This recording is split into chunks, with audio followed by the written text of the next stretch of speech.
I woke up at 4 in the morning, still in the dark, with the distant crowing of the rooster echoing through the yard. The cold morning air entered through the door as I left the house, and the feeling of stepping on damp earth reminded me that each day begins like this.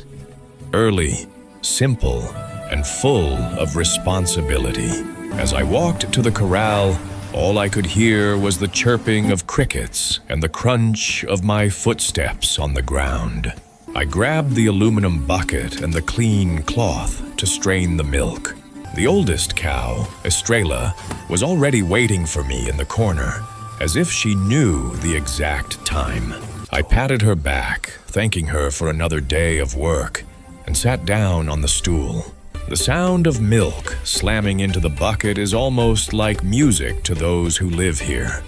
It's early, but it's in this silence that I find peace and meaning. While I was milking the cows, I looked at the horizon, still hidden in the darkness, and thought about how each liter of milk sustains my family. It's not just milk, it's effort, dedication, and pride. When I finished, I strained the milk, closed the bucket, and smelled the strong, pure, and fresh aroma. Nothing compares to this moment of the day. After milking the fresh milk, I returned to the kitchen with the bucket tightly covered, holding it firmly to prevent spilling. The smell of the wood-burning stove still lingered in the air from the firewood I had prepared the night before. I put the kettle on to heat, and while the water began to boil, I strained some of the milk I had just poured. Seeing that thick milk flowing hot and steaming gave me a sense of reward even before the coffee was ready. I prepared the pot with the coffee grounds and let the aroma fill the house. I took a piece of day-old bread, cut it in half, and put it on the griddle to brown. The sound of butter melting in the pan is almost like music. Here in the countryside, the silence makes any sound stand out. I took a sip of the coffee with milk and felt the warmth spread through my body, completely banishing the chill of the early morning. Without wasting any time, I grabbed the bucket of feed and headed out to the yard. The chickens were already restless, as if they had heard the clinking of the bucket from afar. I scattered the corn, and soon they came pecking around my feet. The feeling of being responsible for every life here gives me strength, even when fatigue sets in. I also fed the pigs, while the sun began to show signs of life on the horizon. With the animals fed and the day beginning to dawn, I picked up the tools leaning against the shed wall: a hoe, a rake, and a bucket for collecting vegetables. The grass was still damp from the mist, and the first rays of sunlight reflected off the dewdrops, as if the ground were covered in tiny stars. My garden is my pride and joy, a piece of land where every seed becomes food and every harvest is a victory. I started by pulling out some weeds near the lettuce bed. It's incredible how fast they grow, always trying to take the place of what we cultivated with so much care. While I was working, I could smell the damp earth rising, that smell that only those who live here in the countryside understand. I paused for a moment, stretched my back, and watched the cornfield in the distance swaying in the gentle morning breeze. I finished cleaning the flower beds and went to prepare a piece of land next to it for planting the next crop. I used the hoe, turning the soil calmly, leaving it loose, fluffy, ready to receive new seeds. Each movement felt like a conversation with the ground. In the countryside, you learn to be patient. Everything has its time.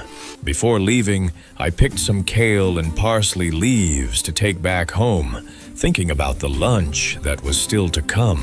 After tidying up the vegetable garden, I went to the furthest part of the property, where the fence dividing the pasture from the neighbors needed repairs.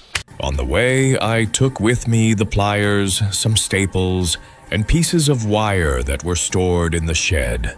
Cows like to push against the fence when they see greener grass on the other side. And this week, one of them managed to loosen a piece of the wire. Here, if we don't take care of the details, a small problem turns into a headache. Upon arriving there, I realized that the stake had rotted at the base. I took a deep breath and began the work, removing the old stake, clearing space in the hard ground, and placing a new one in its place. The sun was already high, warming the back of my neck and making sweat run down my forehead. But it's at times like these that I remember that the fields don't wait. I stretched the wire, pulled hard, and stapled it firmly to the stake. Each snap echoed like a duty fulfilled. As I finished the repair, I looked around and saw the green pasture, the cows scattered across the field, and the wind rustling the grass. It's curious how something so simple, like a well-made fence, keeps everything in order. Before heading home, I washed my face in the cool water of the stream that runs behind the pasture. It felt invigorating. I grabbed my tools, tossed my straw hat forward to shield myself from the sun, and started walking back, already thinking about lunchtime and the work that still awaited me. After a simple but hearty lunch, rice, beans, and the fresh kale I picked that morning, I rested for a few minutes in the shade of the mango tree. But in the countryside, rest is short. I quickly grabbed the bucket of milk I had set aside and headed to the small corral where the younger calves are kept. They recognized the sound of the bucket and began to moo impatiently, as if they were hurrying me along. I put the milk in the bottles and fed them one by one. It's impossible not to grow fond of these little creatures, with those curious eyes and clumsy way of suckling, sometimes spilling milk on my boot.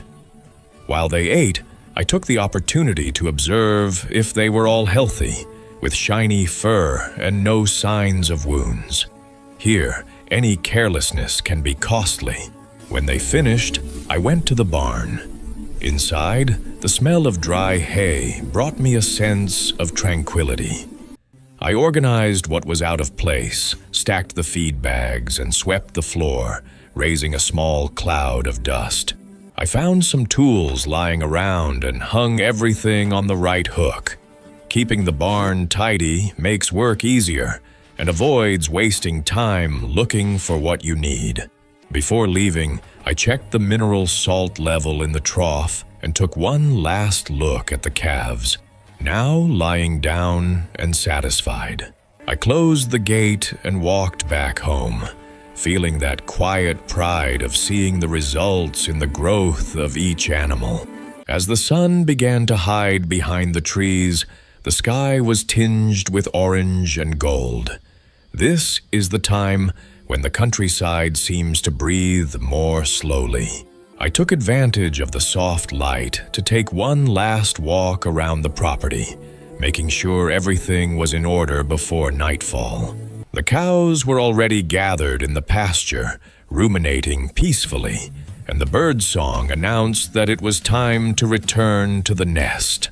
I made a stop near the dam and stayed there for a few minutes, just watching the water reflect the sky. Sometimes, in this silence, I think about the privilege it is to live like this, away from the hustle and bustle and close to what really matters. Each task of the day reminds me that nothing here is guaranteed. Everything requires effort, care, and love. The countryside teaches us to respect the timing of things, to harvest only after planting, and to always be grateful when the land responds. When I got home, the smell of freshly brewed coffee greeted me. I put away the bucket of milk from the afternoon milking and sat down on the porch bench. I looked at my hands, marked by work, and felt a quiet pride. It can be tiring, but it's a tiredness that gives meaning to life. Here, each sunrise brings a new chance to start over. Before going inside, I lifted my face to the gentle night breeze and thought, tomorrow there's more. More milk, more land, more life. And as long as the sun rises early, I'll be ready to get up and continue this story that the countryside writes along with me.